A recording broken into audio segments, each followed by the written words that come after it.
20 साल की लड़कियां सालगिरह का नमक वाला केक और छोटे बहन भाइयों के मुंह से गिरी हुई चीज को इस तरह गायब करती है जैसे उमरू अय्यार की सुलेमानी टोपी। और यही लड़की जब 30 साल की हो जाती है तो चिड़िया जितना खाने की नौटंकी शुरू हो जाती है।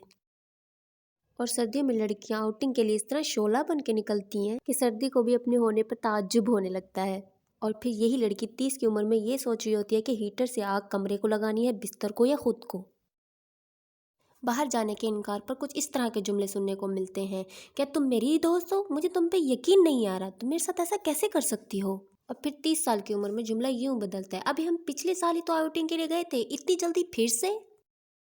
20 साल की उम्र की लड़कियां बिल्ली के बच्चे पैदा होने से लेकर पापड़ तलने तक का स्टेटस लगाती हैं। और यही नहीं बल्कि कोई मर जाए तो हैशटैग होने वाली सास मर गई।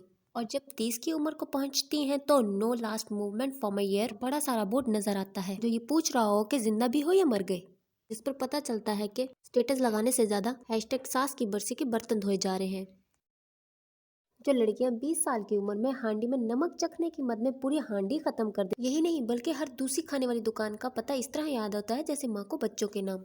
और 30 की उम्र में यही लड़की बकरी बन जाती है जो सलाद के कुछ पत्ते खाने के बाद मैंने इतना कैसे खा लिया कि ड्रामे की नई सीरीज शुरू कर देती है।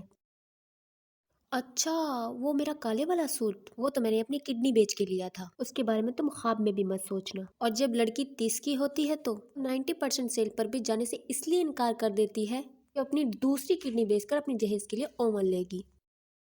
20 की उम्र में तो लड़कियां घर से बाहर जाने पर तैयार होके जाती हैं कि कहीं भी उनकी किसी शहजादे से मुलाकात हो सकती है।